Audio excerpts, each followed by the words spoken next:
देखिए आज हम जो बात करेंगे वो मुस्लिम कानून का परिचय इंट्रोडक्शन के बारे में करेंगे।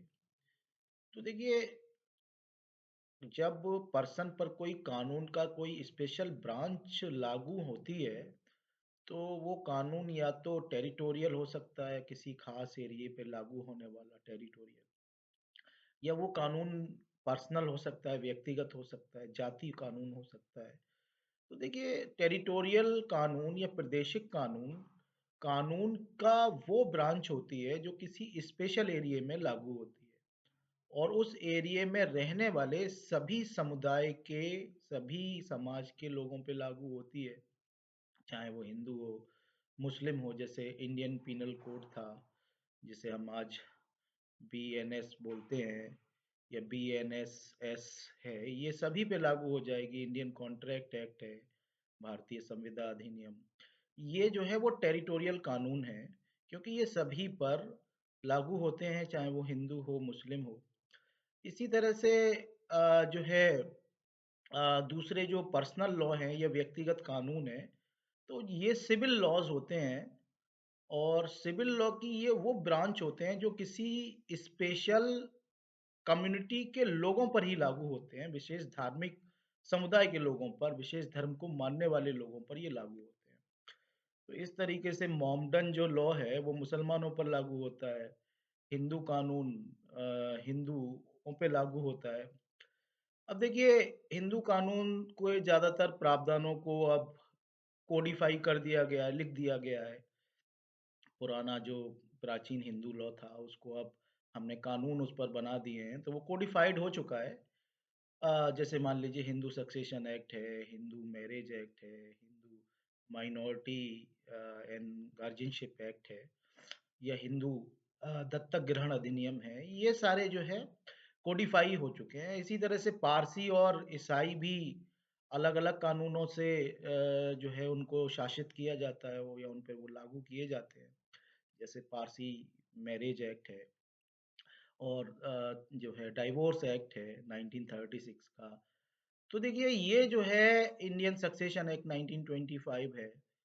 तो ये कानून जो है मतलब हैं। और इसके अलावा एक अलग सिविल लॉ है जिसको हम स्पेशल मैरिज एक्ट कहते हैं, विशेष विवाह अधिनियम 1954 का ये कानून है। तो ये सभी इंडियन पे लागू होता है उनके पर्सनल मैटर में, यानी शादी का जो मामला है वो एक व्यक्तिगत मामला है, तो ये उन पर लागू होता है। तो जो लोग इस विशेष विवाह अधिनियम के तहत शादी करने का फैसला करते हैं, चाहे उनका कोई भी धर्म हो, तो ये उन पे लागू हो जाता है। फिर उन पर उनके पर्सनल लॉज़ लागू नहीं होते हैं। अब देखिए इंडिया में मुस्लिम कानून, ये जो वर्ड है इंडिया में मुस्लिम कानून, तो इसका जो है मतलब क्या है, इसको हम समझेंगे। तो देखिए इस्लामिक जो सिविल लॉ है, तो इस्लामिक सिविल लॉ का वो पार्ट, वो हिस्सा जो मुसलमानों पे एक पर्सनल कानून या व्यक्तिगत कानून के रूप में लागू होता है। तो इस्लामिक सिविल लॉ है पहली बात ये, और इस्लामिक सिविल लॉ का ये वो हिस्सा है जो उनके एक ज़ाती कानून के रूप में या ज़ाती कानून के तौर पर लागू होता है। तो ये जो है मतलब फैज़ी साहब ने इस डेफ़िनेशन को दिया है। अब इसमें जो कुरान के जो आदेश हैं, पैगंबर मोहम्मद साहब की जो सुन्नत हैं, या जो उन्होंने जो चीज़ें बताई, कही, या जिनको उन्होंने आचरण किया, व्यवहार किया, अभ्यास किया, तो वो चीज़ें इसमें हैं मुस्लिम कानून में।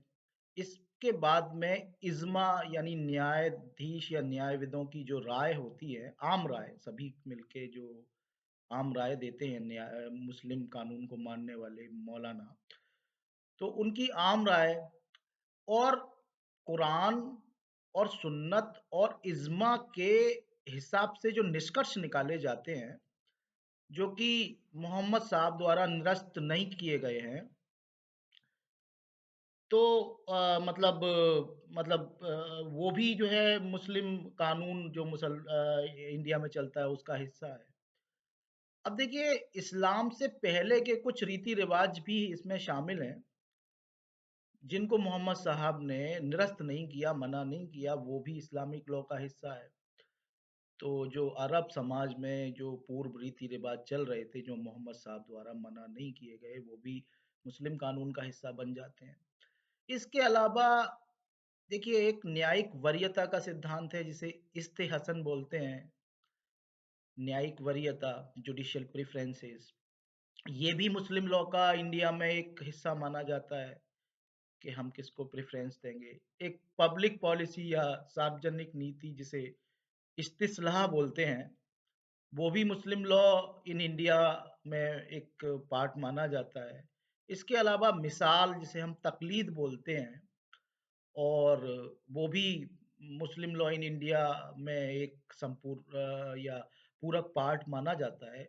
इसके अलावा स्वतंत्र व्याख्या, इज्तिहाद बोलते हैं। तो इज्तिहाद जिसे हम स्वतंत्र व्याख्या बोल रहे हैं, ये चारों पाँचों चीज़ें जिसे न्यायिक वरीयता, इस्तेहसन, सार्वजनिक नीति, इस्तिस्लाह, मिसाल, तक़लीद और स्वतंत्र व्याख्या, इज्तिहाद, ये सारी चीज़ें भी मुस्लिम लॉ इन इंडिया में मतलब पूरक हैं मुस्लिम लॉ की।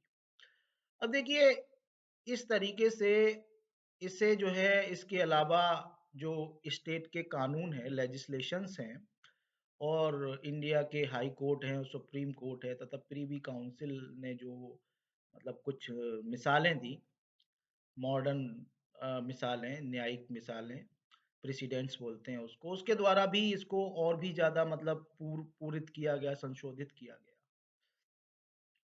Thank you very much.